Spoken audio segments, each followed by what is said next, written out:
Autism. It affects nearly 1 million people in the UK, but even though most of us have heard of the condition, it seems that very few of us really have an understanding of it. Yes, new figures from the National Autistic Society suggest that nearly 90% of families say other people stare at their autistic child's behaviour. And almost 30% of those with autism say that they've been asked to leave a public space. And around 80% of autistic people say that they feel socially isolated. Many parents with autistic children undergo a substantial amount of stress. But what most don't realize is this stress can affect the way they talk about autism.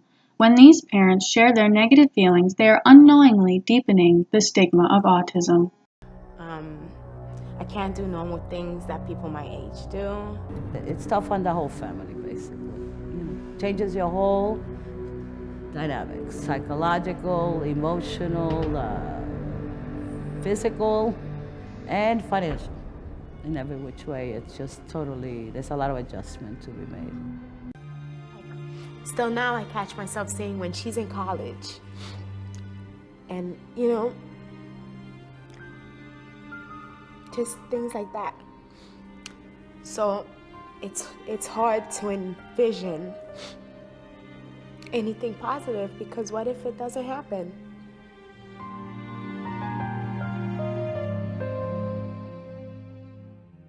The problem with this negative mindset is it can and will change these parents' opinions on their own children.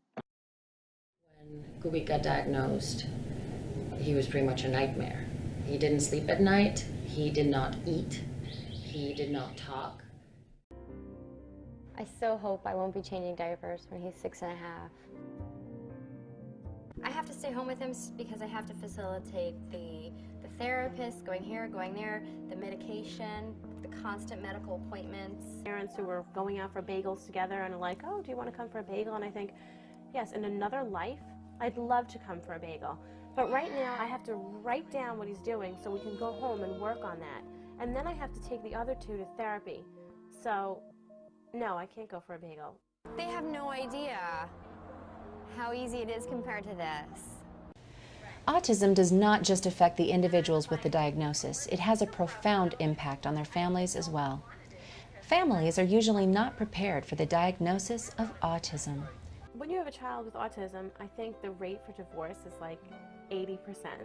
The 80% statistic has been disproven and has been replaced with only a 10% higher chance of divorce when compared to a family without an autistic child. I didn't give that marriage what I could have because I had nothing left to give. So it also has put a big stress on our marriage because it's not a normal state of living to live in a prison. But we don't go anywhere together because we're afraid to leave him with anybody. These mothers are only taking into consideration their own experience with autism and not the actual autistic child's experience. Because of this, these parents come across as negative. However, many parents with autistic children have only positive remarks because they are simply thinking of the child's best interest and not their own. My brother has autism, and he has impacted my life in many, many ways. He has taught me a lot, and it is through him that I have found my path in life. My parents always taught my other two brothers and I to love and accept Chris just the way he is. So it is time for us to think about the way we view those with autism. Time to try to respect, understand, and find ways to include them into our society. Some of them are wired a little bit differently. They learn in a different way. They absorb their surroundings in a different way, and we need to be able to educate them in a way that serves them best. Early intervention and technology are the leading ways to help autistic children integrate into society. Folks like Ami Klin have developed methods to be able to take infants, small babies, and be able to use biomarkers, in this case, eye contact and eye tracking, to identify an infant at risk. Abigail DeSalis has autism and wants to end the stigma by explaining her own thoughts. Abigail DeSalis. I want to stop the stigma that's surrounded by the word autistic. I want to change that image that autism looks like one single thing, because we're not just one single thing. We're all different. We're all unique. What would your message be to other young people? Honestly, I'd say that you should Really believe in who you are as being someone who is worthy and deserving. I'd like you to describe me as someone who wants to make a difference. Your parents told us that you're very proud of your autism. That, I believe, is the reason why I am in college and I am so successful. It is the rise as to my love for math and science and astronomy, and it's the reason why I care. Otherwise, I wouldn't have gotten this far. We think of him as having special capabilities. Rather than being disabled, he is happy. He has taught me to view people differently, to accept and respect people, to love them and learn from them, no matter who they are. Many parents feel the same way about their children as Patricia feels about her brother.